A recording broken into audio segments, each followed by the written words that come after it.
আগরতলা শহরে অমৃত প্রকল্পে শিববাড়ি ও উজান অভয়নগর বাজার পুকুর এবং ভেটেরিনারি হাসপাতাল লেকে সৌন্দর্যায়ন বৃদ্ধি করছে পৌর নিগম। সোমবার এক অনুষ্ঠানের মধ্য দিয়ে এই প্রকল্পের শিলান্যাস করেন রাজ্যের মুখ্যমন্ত্রী প্রফেসর ডাক্তার মানিক সাহা।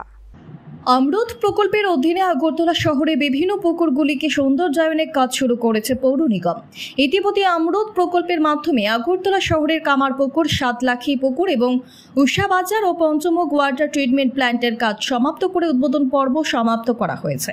এবার অমৃত প্রকল্পে 8 কোটি টাকা ব্যয় করে আগরতলা সেন্ট্রাল রোড, শিববাড়ি পুকুর, 11 নম্বর ওয়ার্ডের ভেটেরিনারি হাসপাতালের লেক এবং উজান অভয়নগর বাজারে পুকুরটির সংস্কার ও সৌন্দর্যায়ন বৃদ্ধি করা কাজ শুরু করেছে আগরতলা পৌর নিগম। আর এই উপলক্ষে সোমবার এক অনুষ্ঠানের আয়োজন করেছিল।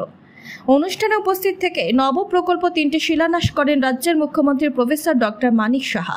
মুখ্যমন্ত্রী ছাড়া অনুষ্ঠানে deputy mayor Monika Das Dutta, corporation Hiralal Debnath, corporator Ratna Dutta, পুর কমিশনার শৈলেশ কুমার যাদব সহ অন্যান্যরা উপস্থিত ছিলেন।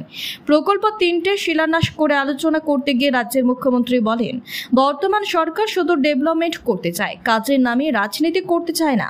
তার পাশাপাশি সরকার দ্বারা নির্মিত প্রকল্পগুলি দেখভাল করে রাখার জন্য সাধারণ জনগণকে দায়িত্ব নেওয়ার এবং সবাইকে স্বচ্ছতার সহিত চলার পরামর্শ দেন মুখ্যমন্ত্রী। আমাদের দায়িত্ব কিন্তু নিতে হবে। এখানে ডেপুটি মেয়র কিন্তু বলার চেষ্টা করেছেন, খালি আমরা বানালাম আর দায়িত্ব গভর্নমেন্টের হলে হবে না। দায়িত্ব কিন্তু সবার নিতে হবে। যে শিববাড়ির কমিটি আছে, কমিটির নিতে হবে। একটা এরিয়ার মধ্যে আমার মনে হয় যে পুকুরের যে সংস্কার করার পরে যে লেকগুলো আমরা সংস্কার করছি, সেই লেকের সেখানে একটা কমিটি বানানো। একটু সাহস করে বলতে হবে। বিভিন্ন আপনারা জানেন যে কিছু কিছু উচ্ছৃঙ্খল লোক আছে, তাদেরকে সামলানো সবার সেই দায়িত্ব নিতে হবে।